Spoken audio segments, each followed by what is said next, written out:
Before you do your executive branch activity with your group, I wanted to orientate you to thinking about the executive branch in terms of the different case studies to sort of give you some context for this assignment. Now, all of the countries that we are studying have executives, and they all actually have presidents, with the exception of the UK. They have a prime minister. But what's important to understand is that their executives are structured differently. So some of the countries that we're talking about have single executive systems, okay? And that means that they have one person who really has this executive authority, okay? The prime minister of the UK is considered a single executive system, even though the Queen is actually head of state, which we'll talk about in a future slide. China has a single executive. However, it's important to note that the reason why the president has power is not because constitutionally he is the president, but because he's actually leader of the Communist Party and because he's commander-in-chief. Okay? So as we're thinking about this role of executives, I want you to think about how their branches are structured, what powers the executives have, and what limits, if any, there are in the executive branch.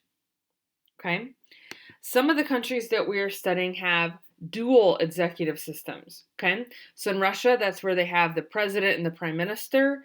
In Iran, the supreme leader and the president, okay?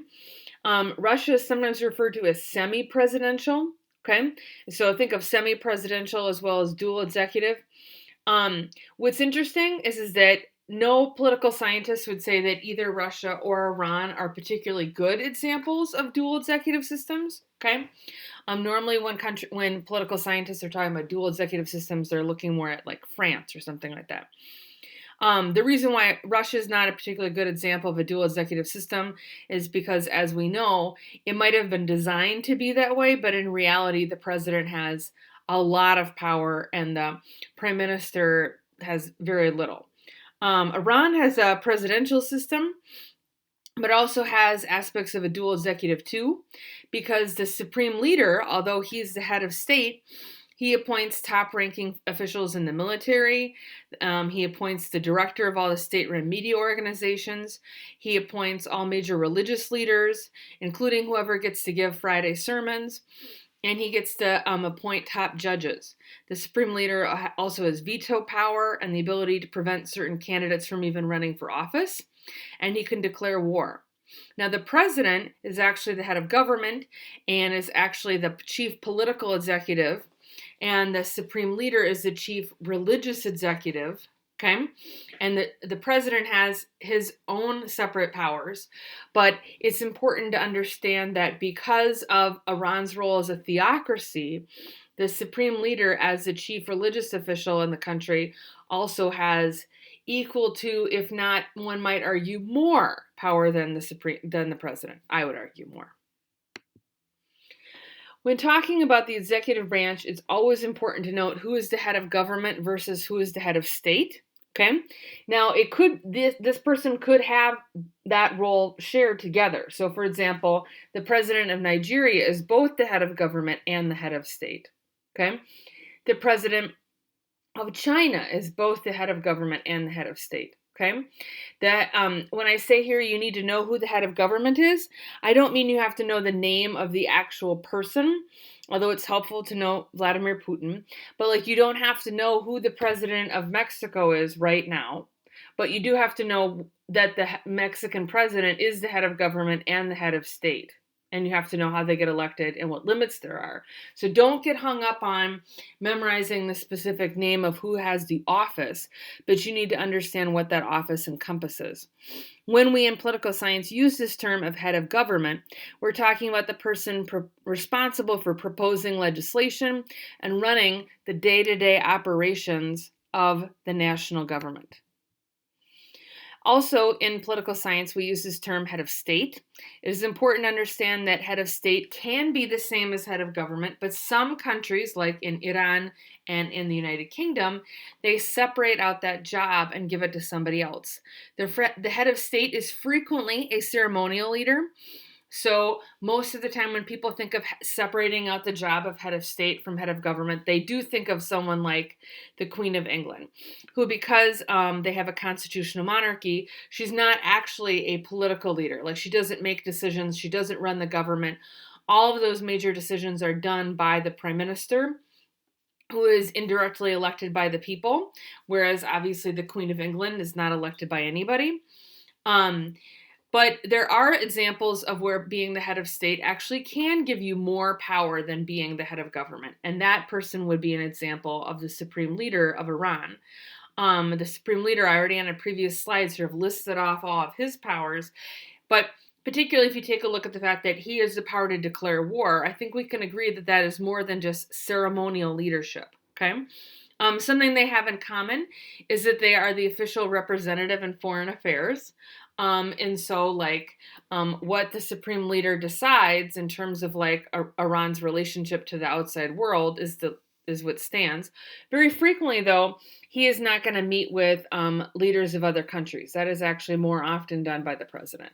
But, for example, if you visit England, you are going to, and you're a head of state, you are going to meet with the Queen of England. So when the president of the United States goes to England, you are going to sit down and have tea and maybe, go to Windsor Castle or go to Buckingham Palace and meet the Queen. What is an interesting similarity between the supreme leader of Iran and the Queen of England is that both of them have both a political role but also have a religious role in their country.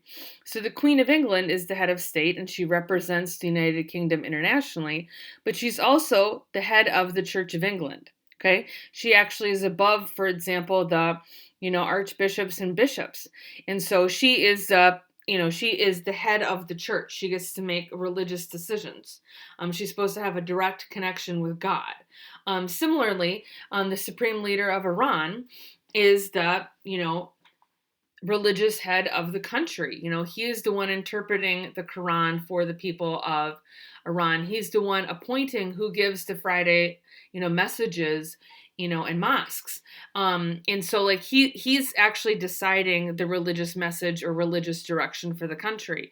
And so even though both of them play very different roles in their society, I think that's an interesting similarity. Thinking about the role of the cabinet, in most countries, the cabinet is actually, there is a cabinet, and in most countries, that cabinet is made up of directors, secretaries, department heads of important ministries or departments. Okay. In the United Kingdom, the minister and actually all the members of parliament are all members, and all members of the cabinet are actually members of parliament. And this is something that's distinctive for the United Kingdom versus the other countries that we're talking about, and that there can't be checks and balances or separation of powers even in a country like the United Kingdom, because all of the members of the executive branch also have to be members of the legislative branch. Okay? In China, the state council actually functions as a cabinet, and it consists of the 50 heads of department and is headed by a premier, and the president chooses the premier. So in that way, the president of China plays that direction. Again, they all have to be party members, and they all have to be serving the interests of the party. In Iran, in the United Kingdom, and Nigeria, the chief executive, him or herself, gets to appoint all the members of their cabinet. Different countries, the leader of the country will have sort of different criteria that he or she is looking for when they choose the members of their cabinet. Like in the United States, party membership is important. Like if you're a Republican president, you're probably going to have all the members of your cabinet be Republicans, and if you're a Democrat, vice versa. But you also would consider, for example, gender and race, because something that American presidents try to do is try to have their cabinet look like America. But also you're looking for people who have expertise in those particular areas. We've already talked about how in Nigeria, geography is an important deciding principle for the president when choosing members of his or her cabinet. And so just to sort of think about that like how a leader would assemble their cabinet definitely depends in terms of the different case studies. This cabinet is normally running the bureaucracy. The bureaucracy, a synonym for that is the civil service. It's the permanent professional branches of the government administration. They actually conduct the day-to-day operation of the government. So if you think about it, in the US government, Congress passes environmental regulation, but it's actually the Environmental Protection Agency that would actually carry it out. Okay? In different countries, they have different amounts of authority in terms of like, do they get to make their own decisions, or are they micromanaged by people higher up in the executive branch? And another key question is, are they trusted by the citizens? We've already talked about how in places like Nigeria and Russia, corruption plays a huge issue. And so like members of the bureaucracy are really repeatedly looked at by the ordinary people as like people that you're supposed to give bribes to.